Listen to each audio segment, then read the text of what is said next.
person in that polyamorous relationship. So you might go for one for, I don't know, being a confidant. You might go for one for some good sex. You might go for another one for mediocre sex, but he's the only one that's there at the moment. You could go to another one for, I don't know. I don't know, guys. I'm just giving some options and possibilities. That's all I'm doing here, okay? Hi guys, and welcome back to my channel, and welcome back to series or episode 3 of Sex and Slay with AsAmIMUA. My name is Sylvia, Sylvia. AsAmIMUA is the business name. Thank you guys for the reception of my last 2 episodes, guys. I got the most views for my first and second episode that I got in most of my first week viewings of my other videos. So God bless you guys. Thank you. And I am here today to talk to you about gender and sexual diversity. And guys, there's a lot to get through. I'm gonna really try and keep it short and sweet. I'm gonna put a few caveats in now just so that I cover myself.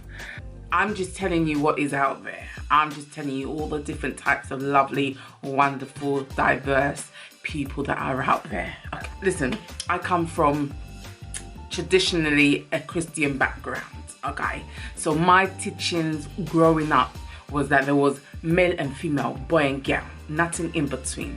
But as you guys know, I am training to be a clinical sexologist, which is basically the fancy name for a sex and relationship therapist, and I'm learning about all the different new, to me, people that are out there, different genders, preference, different genders. I can't even talk about it. It's just so complicated. Different sexualities, different genders, and different orientations. How this all goes into me being a sex therapist is that I might have clients that have questions over who they are, what they are, who they're meant to be, or who they feel they're meant to be. And there is no way on God's green earth that I am there to tell them, oh, you're this way, you're that way, you should be this, you should be that. My job will be to just work with them to understand themselves more and express themselves how they want to express themselves. I am not there to convert them into any form of sexuality, any form of gender role, or even the language for me still hasn't, you know, like I said, all this is kind of new to me as well. Do you know what I'm saying? So I'm gonna really try and compress everything I'm learning, bits of research that I've done for myself into this video. And I'm so happy because I got a big, let me make sure I don't give away my address or nothing like that, but I've got a big box of goodies that I've received from America that I ordered. Look, all these goodies that I received. Oh gosh, I haven't broken it. But I've got a whole load of goodies from America that I ordered last year, and I finally got it posted to me. And so I'm going to be using just a whole load of new products. Everything I use, as you guys know, is going to be in the description section. I don't tell you guys what I'm using throughout this series because it will just take too long. Also, if you haven't liked, comment, shared, subscribed, guys, okay, don't like now, just watch it and see what you think, and you can like at the end. But if you haven't subscribed, what are you doing? What are you doing with your life? What are you doing? Hurry up and subscribe right now while we're waiting, and then press the notification so that you know the next time AsAmIMUA is coming with another Sex and Slay episode, okay? So I keep on referring you guys to my non-makeup intimacy channel. I haven't uploaded much on there, I'm not gonna lie. Most of the things I've uploaded is on here, and I'm doing my makeups. And I keep on saying, if you don't want to see me do my makeup and talking about it, you can go over to Sex Talk with Sylvs. But I'm not gonna lie, I haven't uploaded anything. I need to find a way to do it simultaneously, which is going to be difficult because obviously I have to do one and do the other. But yeah, still go over, subscribe so that you can get ready for when I put them on there. If you don't want to watch me do my makeups, I'm doing this. Please like, share, comment, share to your friends, share to your family. What else do I need to say? There's a lot. I feel like I've got to put so many disclaimers. I'm going to actually start while I'm talking to you guys now. Don't know what makeups I'm going to do, but let's do this. I don't know. I feel like there's so many different caveats I need to put into this episode. So before I really delve into everything, I just want to say a few things, because obviously I'm going to be giving different definitions, should I say, on traditional terms that people use, and that's really where most of the uprise of, you know, people standing up for what they feel they are or who they are has actually come from.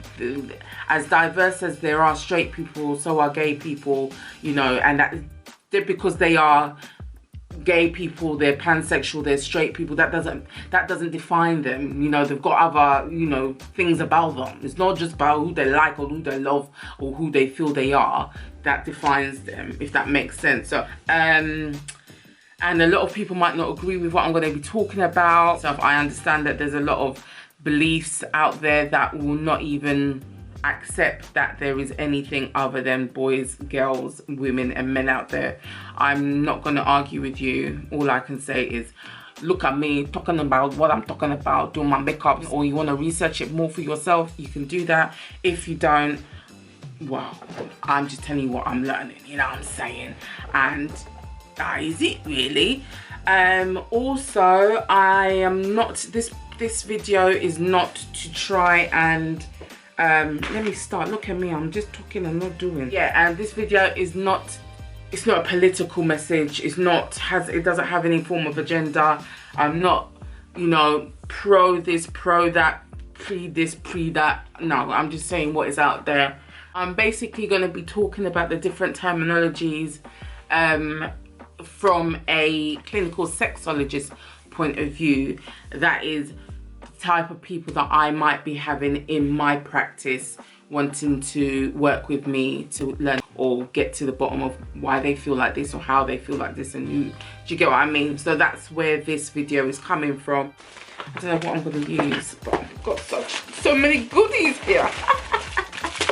So much to play with, let me know what's here. Yeah, so another thing I want to say before I really delve into things is that I might use words that maybe back in the day might have been offensive or derogatory, but these days the LGBTQ community, which is also a phrase that is dying out. I'm going to tell you the new phrase in a bit, but the LGBT community have now claimed a few words back that used to be derogatory. The only example that I could really compare that to, which, well, I'm going to, but I don't really agree with using this phrase too tough either, is the, like, certain parts of my community have, you know, claimed back the N-word, should I say, from it being a derogatory word that slave owners used to use and stuff like that. But yeah, I'm not sure if you guys have noticed, but even the words such as hermaphrodite, which, if I'm being honest, in one of my videos on my other channels, Sex Talk with Sylvs, I did mention, so I'll just apologise now because I didn't realise. And hermaphrodite and even homosexual, the word homosexual has actually been stopped being used. The term that is more used now is actually what used to be used as an insult, is queer. So a lot of gay people now will refer to themselves as queer. So that's like one of the words I'd basically say that has been reclaimed to empower, as opposed to what it was used to do by, you know, people who wanted to insult people from the LGBTQ community. So basically, I'll just start off with what I'm understanding now. But like sex, gender, and your orientation are all different things. If you think of sex as being what's between your legs, and think about your gender as what's between your brains, and your orientation as what's between your heart, it kind of makes sense. I hope I've not confused. Yeah, so gender is how you identify. Yes, gender is how you identify. See, it's all revision for me as well, you know. I'm not lying to you, it's all revision for me. So gender is how you identify, sex is what you were born as, and orientation or sexuality is who you're attracted to. So I'm gonna just explain the different terms. Okay, we got there in the end. In regards to your sex, your gender, and your sexual orientation, they all come on a spectrum. It's not one or the other. It's not girl or boy, man or woman, female or male. And it's not just, you know, gay or straight. There is a spectrum in between all of those different, what do you call them, different diversities that I'm going to be speaking to you guys about. And that's obviously what makes this such a diverse topic, because for years and years and years, look at me, I'm supposed to be doing my makeup. It's because I'm actually really interested in this topic quite a lot, but it's, like I said, it's touchy, and it's also a lot to take in. But yeah, because for years and years and years we have like been socialized to believe or to understand that there's only man, you know, boy or girl. You're either born a boy or a girl. You're either born you know, well, the heteronormative view is that you're born as a straight person most of the time, and yeah, there's nothing in between. That's not the case, basically. You know, there are different biological things that can happen before you're even born that will determine who you are when you actually are born. So yeah, I'm going to talk about sex now and explain it a little bit more to you. And apologies from now if anyone feels that I'm not necessarily mentioning their specific, you know, point of view or their stance or their preference or anything like that. Apologies. Like I said, I'm really trying to give as much information as I can about such a broad topic that I might miss some things out or miss you out. Feel free to obviously mention yourself or make yourself known in my comments, and I will be sure to, you know, try and include anything that I miss out in another video. Yeah.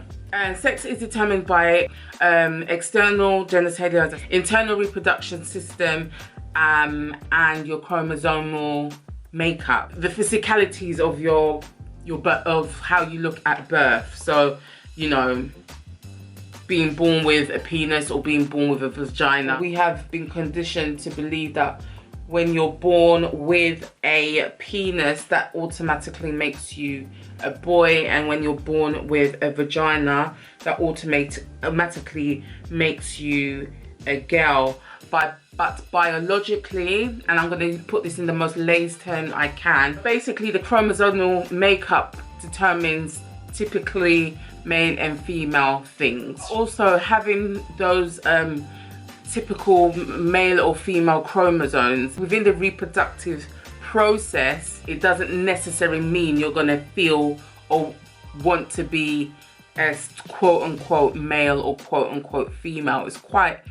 It's all quite complicated, guys. Like I said, I'm not going to go into it too deeply because it is quite complicated, but I'm just going to say that it is to do with your chromosomal makeup that determines how you feel. And I'm not going to have to, you know, scientifically speak to someone who feels they are, you know, they're presenting as a man, but they feel that they're a woman. I'm not going to have to go into their scientific, biological, chromosomal information and tell them what they should do or what they shouldn't do. That's not my job. So I'm not going to do that here.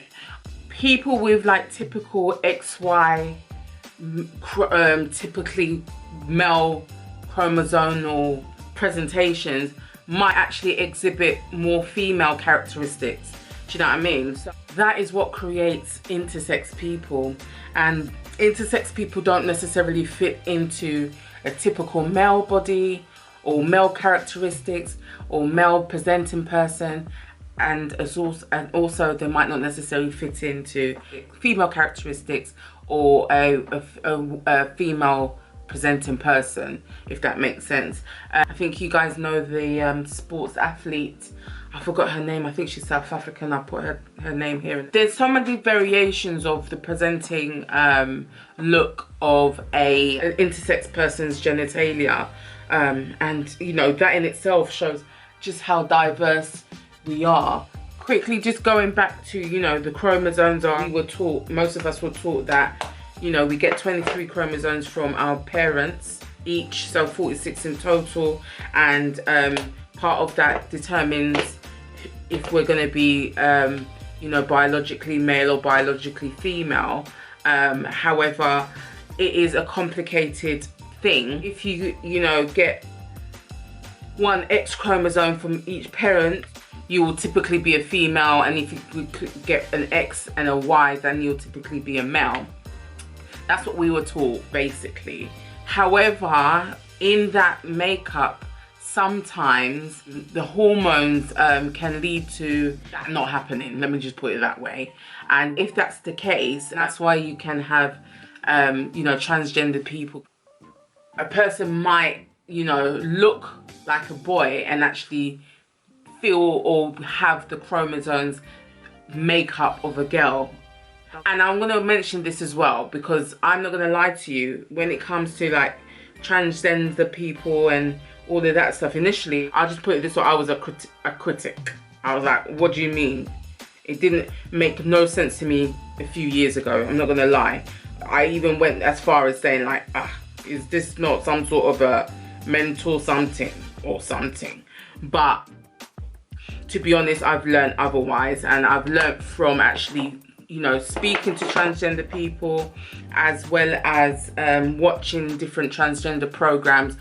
Does that make sense to you? It's a lot more going on than what we typically were taught in our sex education. And obviously, since being a child, there's been a lot of development with, you know, different types of people that there are in the world, basically. It's just how they were born. So I'm gonna move on to gender. So basically what I was saying to you in regards to gender was how you feel in your brain. So if you feel like a man or if you feel like a woman, and everything in between, basically. Most people feel comfortable within the chromosomal makeup of a quote unquote male characteristics and quote unquote female characteristics. They do say cis woman, cis man. That's another term that basically, cis means, I don't know when it came about, I don't know how long it's been around, I'm not even gonna lie to you, but that is basically the term used for somebody who is comfortable in the biological body that they were born in. So I'm a cis woman or cisgendered woman because I was born as a woman. I have women parts and I'm comfortable with it. I don't feel, you know, any other type of way. I've never understood why it needed to be defined as that, if I'm being honest. But like I said, I'm all new to this as well, and yeah, I'm getting the hang of everything as well. So there's that. There's now an understanding that, you know, gender is more to do with social, it's a social construct. So we typically dress a male presenting person or male presenting baby, or baby boy, should I just say, as we've been growing up to understand, in blue, and we dress a female presenting baby in pink. I wonder where that actually came from, you know. I might look into that, because it's weird. There's so many colours in the world. I don't know who came up with, you're a girl, so you should wear pink, or you must like pink, you must like dolls, you must like to cook, and you're a man, so you must like action toys, you must like cars. I don't know where all of that came from, you know. But nowadays, like, gender identity is a person's feelings about themselves, what they feel they are. And like I said, that could be on a spectrum. I feel like a woman. I have no discourse in my mind that I shouldn't be a woman, or I wasn't born a woman, or anything like that. But there's other people that do. And that's where, you know, their gender identity comes in. So that's where you get transgendered people who you know, might look typically as a man or a woman, but feel that they are the opposite.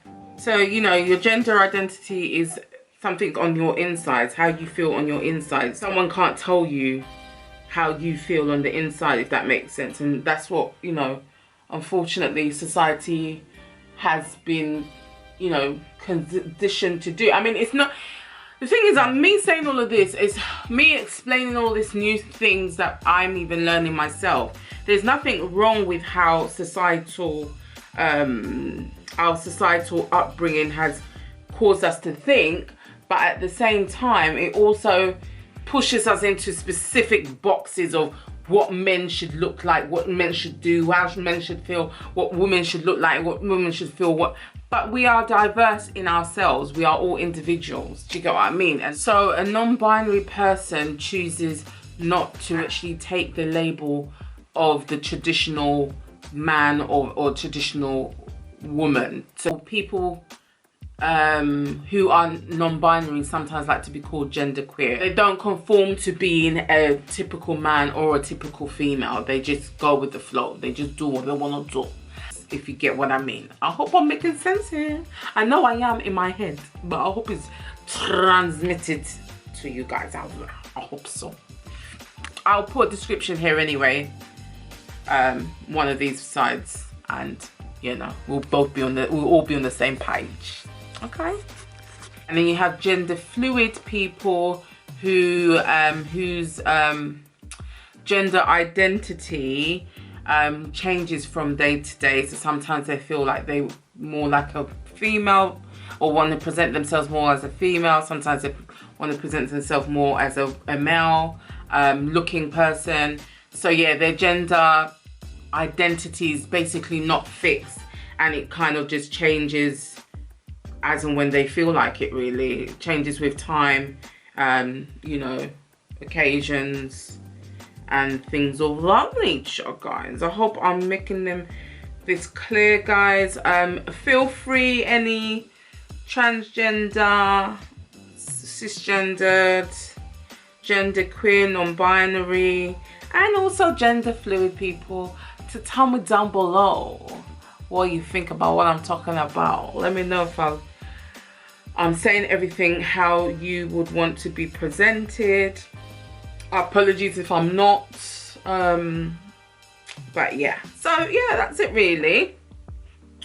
In regards to the different types of genders, I'm sure there's a lot more. I'm just not mentioning all of them. I just couldn't, if I really couldn't, but there are a lot more, I'm sure. However a person identifies with their gender is usually the way they want to actually be referred to via their pronoun. Not because I'm typically a typical looking woman.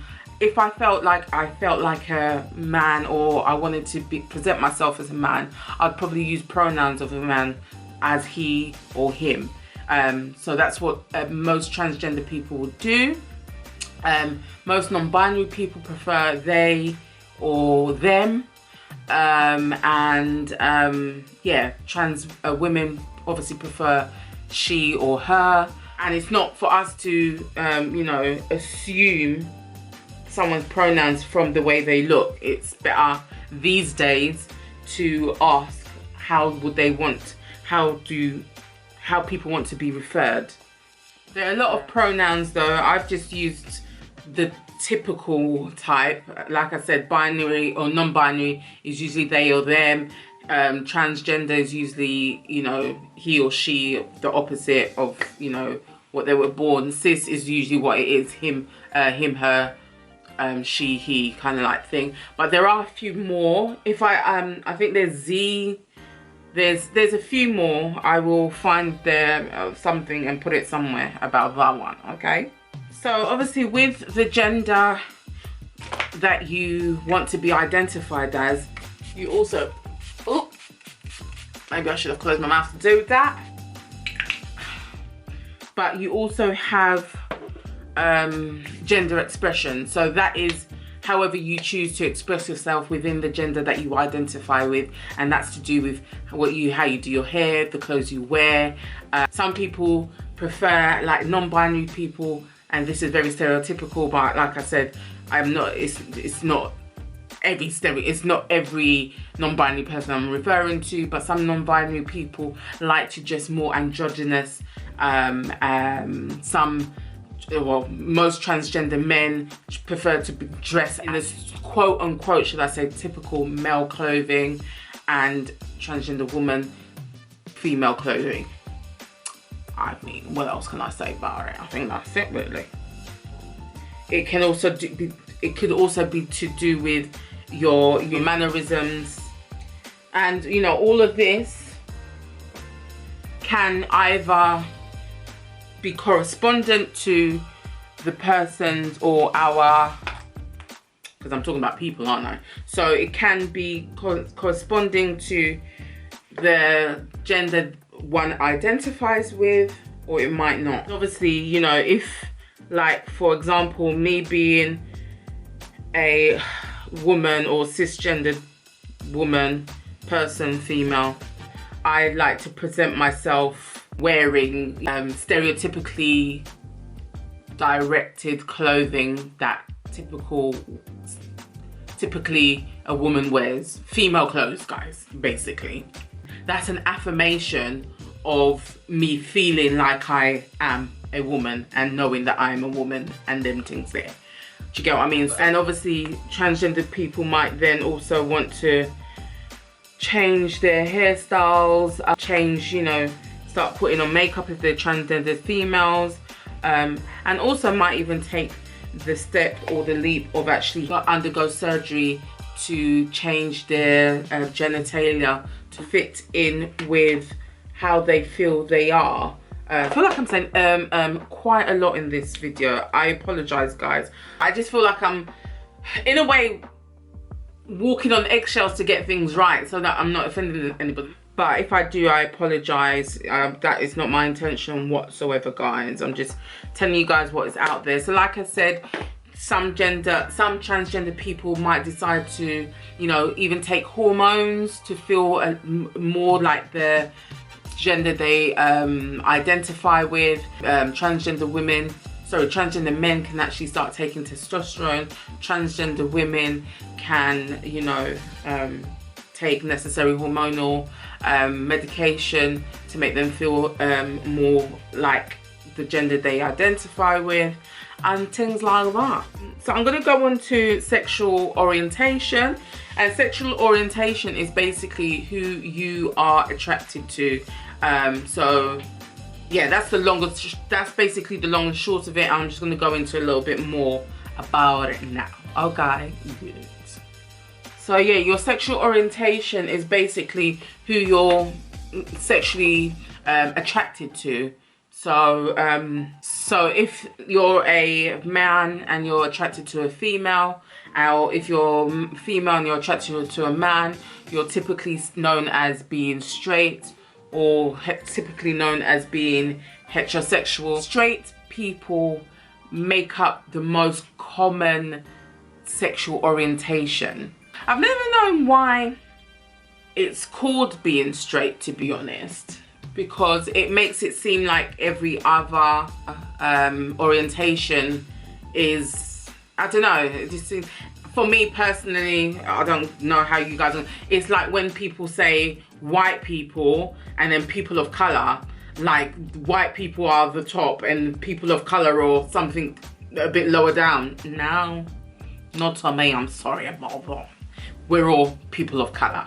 White people haven't been born with a supernatural color that nobody else has. I mean, you know, you're white, or you're not even white, to be honest. The same way I'm not actually black. I don't actually like being described as black.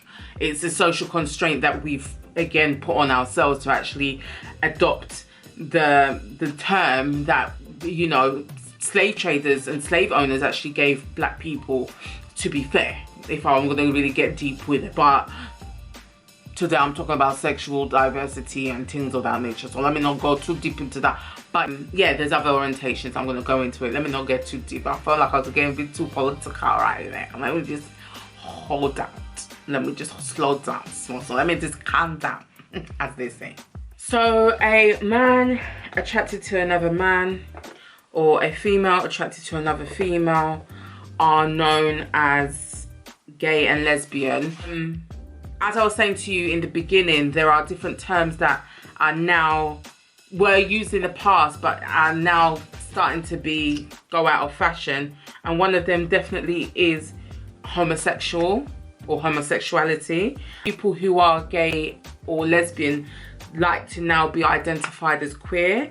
And I think I said to you before, queer used to be used as a derogatory term to actually offend gay people, but now it's been what's the word, taken back. There's another word for it, but I can't remember what that word is. Reacclaimed, I guess, to empower the gay community, basically. And also, as I was saying to you, let me just slide it in right now. For a while, the community was referred to as the LGBTQ plus community, and I'm gonna try remember without referring to anything what that all means. So L was lesbian, LGBTQ plus. Yeah, I hope I haven't missed anything out. I'm gonna refer to my notes for this one because I don't want no problems. Let me just see. I hope I'm not. So it's lesbian, gay, bisexual, trans, queer, questioning, intersex, asexual, ally, and pansexual.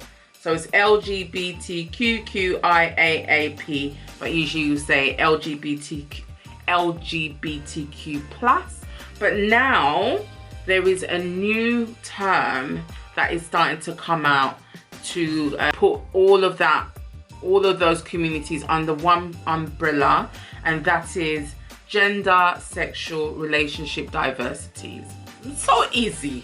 GSRD, gender sexual relationship diversities. It makes it so much simpler, I'm not gonna lie to you, because that the LGBTQ plus blah blah blah blah blah it get a bit too long, and I feel this way it just encompasses everybody, it includes everybody, and you can fit in where you get in, or get in where you fit in, you know what I mean? So yeah. And then you have bisexual people who are attracted to both their own gender and people from the opposite gender. And you also have pansexual people who don't give a damn what gender somebody is. So yeah, pansexual people more feel attracted to the energy of somebody as opposed to what gender they are or anything like that. You can be transsexual, you could be bisexual, you could be gay, you could be whatever, but they're attracted to you. Okay, they don't give a damn. They don't give a damn. They don't care. There are also people that actually don't feel any attraction to anybody, and they're actually referred to as asexual. Yeah, so they don't necessarily feel sexual attraction to people. That don't mean that they don't get their rocks off somehow, but it's not with an attraction to other people, basically. There's also romantic attraction, which identifies someone who might be attracted to somebody. You can have an intimate relationship with someone without necessarily having a sexual relationship with them, or being sexual with them, or doing any sexual goody things with them. You know what I'm saying? That is what we call a romantic attraction. But what I want to say with all of that is, you know, how we feel about people, or whoever we're attracted to, is all innate. We're not trained or conditioned or taught to like or be attracted to who we're attracted to. It all comes naturally. Whether you choose to pursue what you're attracted to or not is your choice as well.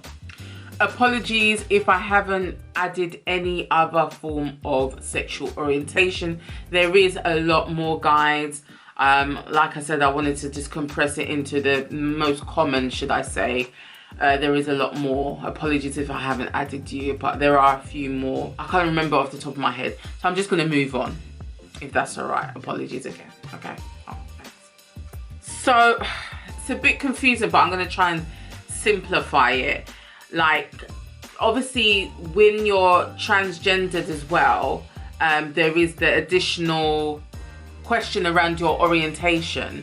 Do we call transgendered people who are attracted to their biological assigned sex, should I say, as gay, or do we describe them as straight, or do you know what I mean? I'm just going to try and give a bit more clarity around that. A person's sexual orientation is different from their gender, so you can't necessarily intertwine the two together and infer that because someone is a transgendered man, them being attracted to a female makes them gay.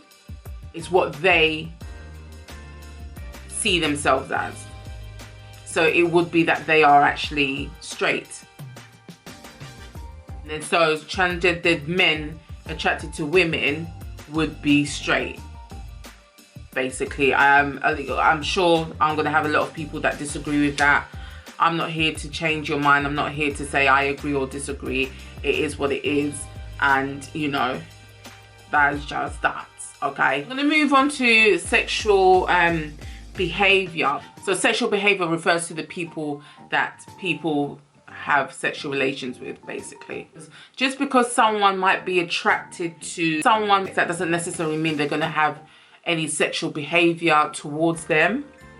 Hope I'm making sense. For example, let me just say, bisexual man who chooses to be with a woman due to societal constraints or societal stigma of being gay, even though it is a lot more accepted these days, there is still a lot of stigma around it. There are still quite a lot of countries, even in my own country, Ghana, that you know, being gay or queer is still seen as a seen as a taboo, and it's also seen as actually an illegal act. So yeah, it could be that, you know, someone chooses not to act upon their sexual orientation because of, or their sexual behaviour because of societal stigma or things of that nature, which would potentially be quite a hard and challenging thing to go through. And I do know that, or I have learnt that there is a lot of, you know, suicide rates within the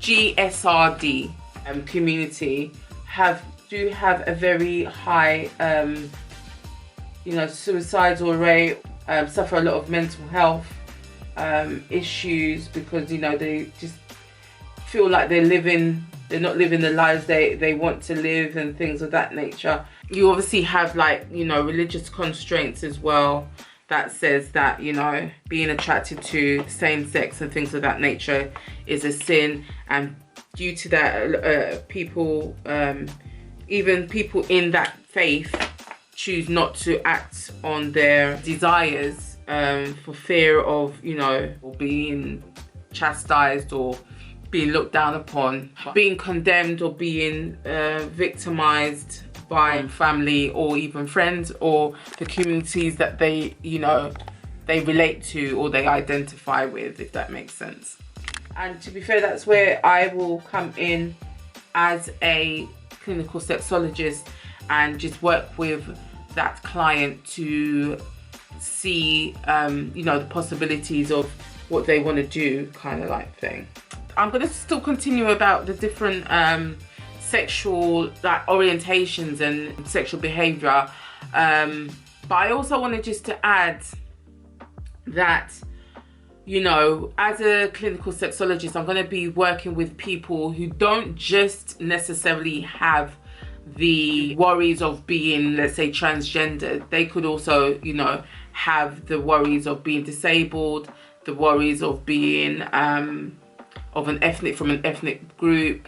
Intersectionality is all the different discriminatory ways that someone can be discriminated against based on their age, their race, their ethnic background, their sexual orientation, and things of that nature.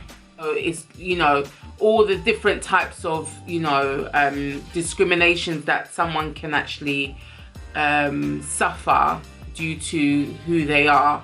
So it won't necessarily, so I might be helping somebody who is transgendered or questioning whether they're transgendered, you know, feel like, you know, their age is playing a part in how they're being discriminated against at work, shall we say, and it's causing, you know, sexual issues with their partner because they're in a, you know, straight relationship and they feel like they should be in a gay relationship. All these types of things I will be helping to unravel with clients. And also, I've talked about sexual orientation and them things there, but it's also a subjective thing. It's what we think about ourselves, our identity as sexual beings. So what is our sexual identity? So it's basically how an individual views their own sexual identity, basically. You might be a man and you're kissing a man. I can't tell you, oh, you're gay. It comes from you. You could just be experimenting. You could just be questioning. Do you get what I mean? So yeah, that's where the sexual identity comes from. It's basically how an individual views their sexuality orientation. So like I was saying to you guys before, queer is now the umbrella term used to describe your sexual orientation or your gender identity. And like I said, it's been claimed back by the GSRD community to, you know, empower themselves, basically. And why not? Why not, eh? So guys, because I've got time and frankly I ain't finished my makeup yet, I'm gonna go on to different types of relationships that there are. And the reason why I'm doing this is because usually society expects you to, you know, find that one, live happily ever after, have a couple of kids, be each other's confident, know each other inside and out, enjoy sex with one person forever and ever, till death do you part, be each other's best friend, be each other's support system, be each other's, what else are monogamous relationships meant to do? Sole sexual interest, sole sexual partner, the only person you ever feel interested in wanting to sleep with. And to love that person, you're meant to appreciate that person, you're meant to continually find them attractive when they're, you know, maybe not always as attractive as they used to be. You're meant to live with them, you're meant to just do everything with one human being. So yeah, it just seems like there's only ever been one offer of what our rite of passage should be, you know, and that's monogamy, basically. With with monogamy, monogamous relationships, it's being with one person. But monogamy these days doesn't necessarily mean you're actually married to that person. Could be that you're just living with them, but you're not married to them, and things of that nature. So there's marital monogamy, there's single monogamy, where you're with somebody exclusively and nobody else is involved, basically. Cheating tends to happen within a monogamous relationship where, you know, someone is trying to please another person and not actually understand that maybe they're not even built to be in a monogamous relationship, but due to societal constraints, they've tried and they've ended up cheating on somebody and, you know, made things worse, basically. So, but yeah, I'm not going to talk too much about, like, you know, infidelity or anything like that, because that's not consensual, is it? Like, society has made it seem like that's the only type of relationship that makes you normal, but it doesn't work like that. Divorce shows that that's not attainable to some people. I'm going to talk about the different types of relationships that exist. That is not for everybody, but it's definitely for some. Let me just put it that way, you know what I mean? So the non-monogamy relationships I'm talking about are all consensual. Like, open relationships is a type of non-monogamy relationship where a couple, could be bisexual couple, gay couple, whatever couple, decides to actually bring a third person into the relationship, maybe to spice things up once in a while or something, who knows. But yeah, they decide to bring a third person into the relationship, either together or separate. To be fair, it could be that, you know, the individual partners have individual partners of their own. Yeah, you also have swingers, where a couple will choose to swap with another couple and do whatever they want to do with them. With swinging, it's quite heteronormative, and it doesn't necessarily always, or it hardly ever involves the men in the relationships getting together. It's usually the woman getting together with the wife getting together with the husband getting together with the other wife, never the husband getting together with the husband. But it could be, who knows, you know. So basically, the swingers would be couples that meet up and have sexual activities together. It could be as meeting up one time and doing the do, or it could be deep as being involved in each other's families, you know, events and stuff like that. It's all depending on the people in the relationship and what they agree to, basically. So there's also a relationship called monogamish, and it's basically having a little bit more freedom within a monogamous relationship, but not as much freedom as it being called an open relationship, is what I'm understanding. And so that's, for example, having a past to maybe kiss somebody, or like obviously being consensually agreed within the relationship to be allowed to kiss somebody, or be allowed to maybe sleep with your favorite celebrity, should you ever have the opportunity of meeting them. Or it could be, you know, agreeing to one or both partners wanting to be with a sex worker. Could also be allowing or agreeing to your partner, you know, having non-sexual romantic relationships with other people, like sexting, flirting. I can't think of too many examples, because it could be whatever is agreed within, you know, it depends on, you know, both of their ability to not be jealous and stuff like that. Because boy, I don't know about me, I don't know if I'd be able to be in such a relationship. But you know, everybody's different, everyone has their own things they would accept and not accept, basically.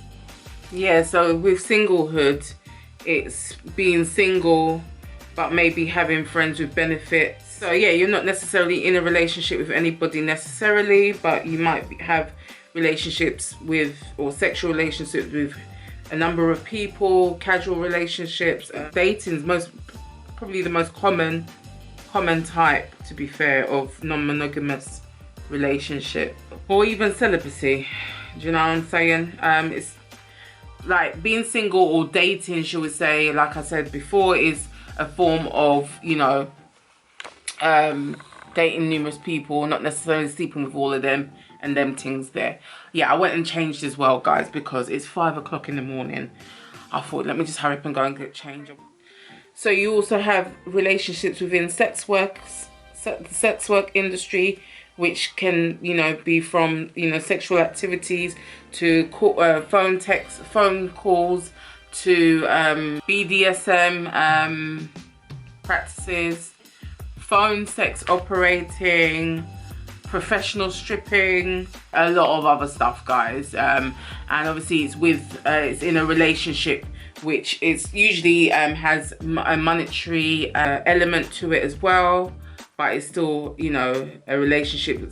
Some people can have, you know, develop these types of relationships and don't actually have you know, a monogamous relationship or anything like that, or be in any other form of relationship. So yeah, obviously sex workers do have a personal life. So they could be in you know, monogamous relationship, they could be married, they could be in any type of relationship. Do you know what I mean? Because they're sex workers doesn't mean that they develop relationships that way. Do you know what I mean? Sex work is, it's a form of like work or employment, isn't it? So up till now, most of the relationships, the agreement is there shouldn't be any type of emotional attachment to whoever is brought into the relationship. So it's agreed that, you know, it's just a sexual thing and nothing more to it. I mean, you know what I mean? Oh, which one do I want to wear? So polygamy is married to more than one person, basically, which is illegal in some places and not illegal in others. And so like a man can be married to more than one wife, which is polygyny, and polyandry is a woman that has more than one spouse as well, which is also illegal in some countries and not illegal in others, frowned on even in those countries when it's a woman for some reason, but not as much when it's a man. So polyamory, which is it's not actually the same as polygamy. Poly is like many and amory is like love. So loving many people basically at one time. So that is the type of relationship where, you know, emotions are also involved, and it's, you know, being in multiple relationships at one time. But it can differ, like I said, it all depends on the arrangement of the people involved. It could be that it's a couple that's bringing in one person and they're all in a relationship with that one person, or it could be the main couple have different partners that they are, you know, developing a emotional, gosh, see, that's what I get for talking. Well, let me just do my liner quickly. I'll be back. So yeah, it's basically not just banging without no emotional connection or, you know, feeling anything towards each other. It's actually building like emotional connections to people as well. Oh, I don't know if I like this. Polyamorous people believe that they can develop relationships with multiple people at one time and can actually be fulfilled that way, and it's actually rewarding for them to actually have multiple relationships of multiple connections and feel more fulfilled that way. Which, I mean, each to their own. Do you know what I mean? Some people wouldn't be able to do that, and so they don't. Do you know what I'm saying? If you can, and that's what floats your boat. I'm not feeling this. I'm gonna rub it off and be back. I'll be back, guys, because I've got 11% on my phone. Ugh, no, I don't like this. Within polyamory, like the main belief is that, you know, just because you like one person doesn't take away from the amount of the way you like another person. Do you know what I mean? So why not have both people at one time? You know what I'm saying? Me personally, I'll be like, why don't you love me? Why aren't I enough for you? Why do you want to be with someone else? But for someone else, they're like, cool, babes, go ahead. Go and be with that one. Me, I'm going with that one today. We'll meet again tomorrow, okay? And maybe we'll bring our lovers as well, you know? Each to their own, do you know what I'm saying? So it's about, like, it's not necessarily all about having sexual partners within polyamory. It's also about building that romantic connection as well, and which doesn't always, remember, as if you were remembering from what I said before, it doesn't always involve having any type of sex at all or performing any sexual behaviour at all. You know what I'm saying? I think I'm done, you know. Like, the main thing is obviously there has to be consent, and that's where, you know, you eradicate any type of cheating or anything like that, because usually cheating occurs when there's non-consensual monogamy being committed without one party being told, basically. So being in a polyamorous relationship would obviously, or in all the other type of non-monogamous relationships I've mentioned, would obviously eradicate that type of a problem actually occurring, I guess.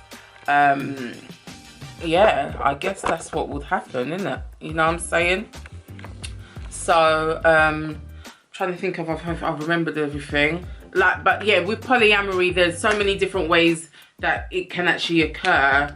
It could be two partners with two partners, and those two partners come together, or it could be two partners with partners on one side and partners on the other partner's side, and they never come together. They don't even know each other. Yeah, it could be in so many different ways, to be honest. Or it could be that, like, the main couple is like there's 3 or 4 people, and the main couple is, it's like a throuple, or throuple I think they call it, or a quadrant or something like that. Yeah, so I mean, each to their own. Like, you know, see, being in a polyamorous relationship, the options are endless. It's endless. You know what I'm saying? I would need a whole diagram to show you how big it could get if that's what is agreed, if that's what's consented in that relationship. Do you get what I mean? It's endless, you know. And like I said, each to their own, each to everybody's own, man. If that's what they need to feel fulfilled, or if that's what they need to not commit adultery and things of that nature, I guess that is an option. I mean, there's a lot of different titles that are given to people that are in polyamorous relationships and polyamory groups. You know, it's the pod of people in that polyamorous relationship. They become friends and things of that nature. So I guess that's another advantage, gaining more friends. They don't necessarily all have to be sleeping with each other, but they might be as well. And with, like, being in a monogamous relationship, all your needs and wants are expected from that one other person. With a polyamorous relationship, those needs and wants could be split about, you know. It could be delegated. It could be delegated to each person in that polyamorous relationship. So you might go for one for, I don't know, being a confidant. You might go for one for some good sex. You might go for another one for mediocre sex, but he's the only one that's there at the moment. You could go to another one for, I don't know, what? Cooking. I don't know, guys. I'm just giving some options and possibilities. That's all I'm doing here, okay?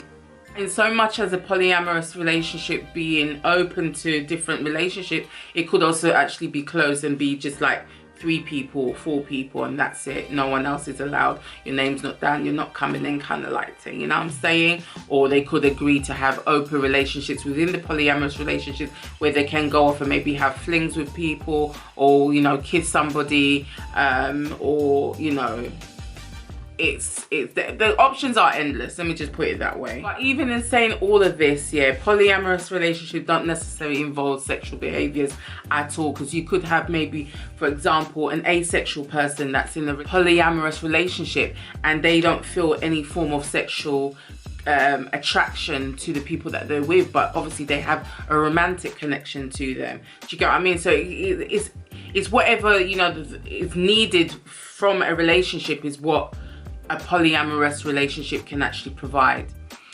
And also, you know, you could feel that you are polyamorous, but you're single. You just haven't found the other people you want to be in a relationship with.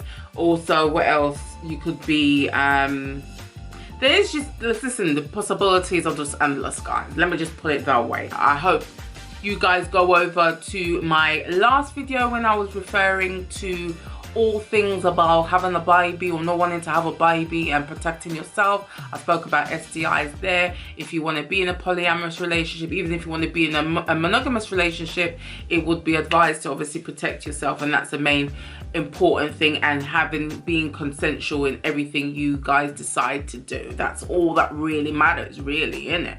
I know there's a lot of people who wouldn't even agree with, you know, being with another person even if they want to, because of constraints of societal messaging or, you know, religious messaging, and that's each to their own as well. I mean, if that's what you want to live under, it's each to their own. You have to feel comfortable and be happy in what you're doing, and that's, you know, a choice, really. I've got 3% on my camera. I'm gonna try and finish this real quickly. This is the finished look, guys. I hope you like it.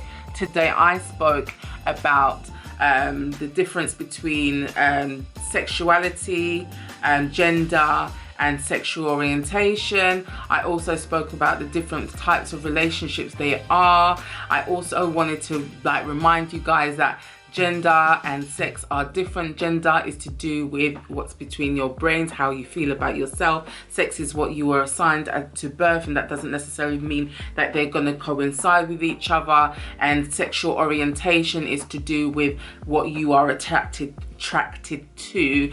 Sexual identity is what you see yourself as. Do you know what I'm saying?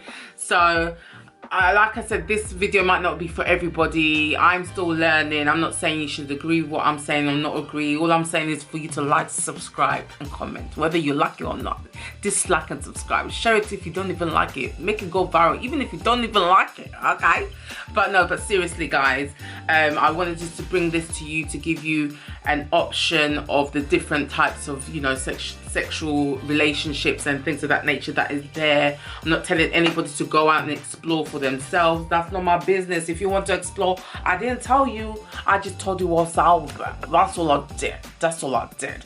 And as my role as a sex therapist, I will be seeing these types of people who might be going through psychological issues because they don't know how they feel or what they feel and things of that nature. And that's the reason why I thought I'd bring it to you guys. I've got 1% on my camera, guys. Love you and leave you. Thank you so much for sticking by me. Stay tuned for the next episode of Sex and Slay with AsAmIMUA. Take care, guys. Bye. Guys, thank you so much for getting this far in the Sex and Slay with AsAmIMUA. Stay tuned for another episode. Feel free to like, comment, share, subscribe. If you've got any experiences in what I was talking about, please feel free to comment down below and share, guys. Take care. See you soon. Stay blessed. Bye.